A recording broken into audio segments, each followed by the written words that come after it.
40%, 50%, 40%, 60%, 50%. You can average. You can take the average.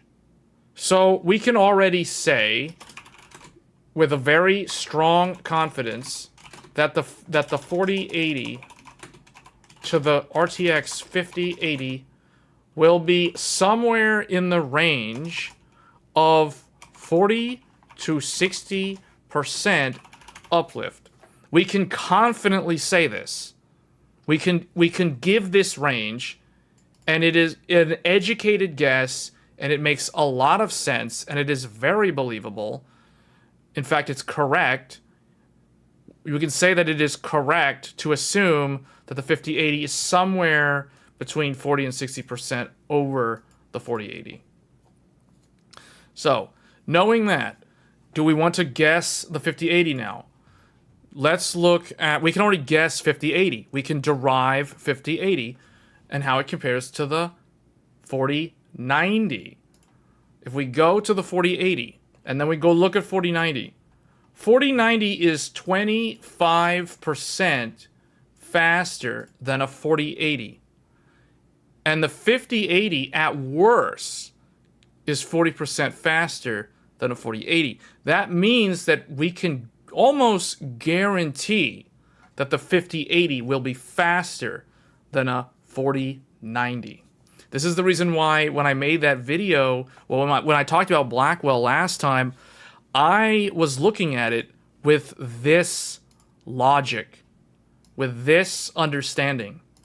Because if you're on an engineering team and you work at NVIDIA and you are the ones who are designing the 5080, you are going to target a specific percentage uplift because that is your engineering goal. The 5080 will be faster than the 4090. But if you average these, NVIDIA's average is 44% uplift per generation.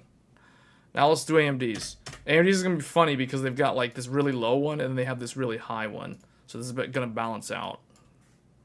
AMD's average is 45% uplift. So you can plus or minus 1% to that. It doesn't matter. The point that I'm making is most of the design goals for performance uplift is around 50%. Generation on generation. And you can see 45%, depending on who you're talking to, 45% is close to 50% uplift. So when I say, when WCCF Tech was saying Battle Mage would be 45% faster than the A770. They're basically using this kind of logic. They're not using this kind of logic. They're using this kind of logic, this kind of logic. They're looking at averages. They're looking at historical fact and figures. So if you feed this data into an AI, they're just going to come up with the same conclusion. They're going to say that Battle Mage is going to be 45% faster than A770. I'm thinking that because Intel is doing a architectural change, they can exceed 45%. And that's the reason why I'm telling you guys 65%. I'm giving them the benefit of the doubt of about a 20% in addition to that expected 45%. That is why I'm saying 65%. They're going to have to pick and choose what this RDNA 4 is supposed to be. If it's not 384, it's not going to be this. It's not going to be the replacement for this.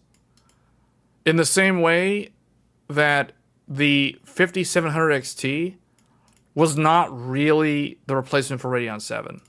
But sometimes they have to do that because that's literally all the design was. Like in the case of RDNA 1, there probably was a larger RDNA 1 design, but they never brought it to market. They never mass produced it. So they just went with the one that they could get based off of yields, based off of costs per wafer. You know, there's a lot of economics. There's a lot of business decisions that go into the reason why There was no 5900 XT. So that means that you are correct. The RX, what is this thing? 9800 XT or something? What is it? 8800 XT? I don't. Is it gonna be 8800 XT? We don't know what it's called. Let's just say RDNA 4 flagship is going to be somewhere in this price. If this is true, which means RDNA 4 flagship roughly approximately equals RTX 4080 in rasterization. There you go. I've done all the logic. I've done all the like math and stuff. So there we go.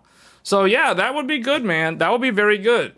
$550 for a RTX 4080. That's not bad. That makes sense. I mean, it makes sense because it's meeting the metric. It's meeting the generational average, like we talked about at the beginning of the stream. So this is probably why all the rumors point to this. This is why the 4080 probably comes up in these conversations about RDNA 4. Because of that 45% industry standard uplift.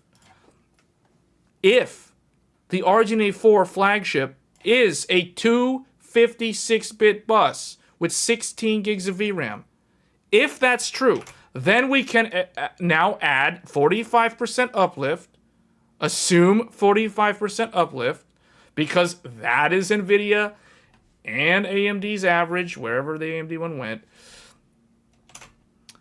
But you guys understand that now. I've made that point clear.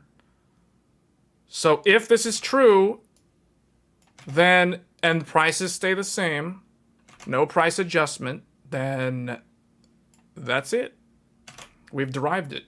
So we now know. Now, not only do we know how fast RDNA 4's flagship will be, we also know how fast Battle Mage is. This will roughly equal RTX 4070. So this makes for some very, very interesting. Wow. So we got RDNA 4 for $500 to $550, which is RTX 4080, $500. Then we have Battle Mage flagship for $400. Okay, so the question now is, does Intel and AMD working together indirectly, does this disrupt the GPU market? Is this a disruptor providing RTX 4070 performance for $400? Providing that's Intel. Then AMD providing RTX 4080 performance for $500. Both of them will have 16 gigabyte. Both 16 gigabytes of VRAM. So which one looks more impressive?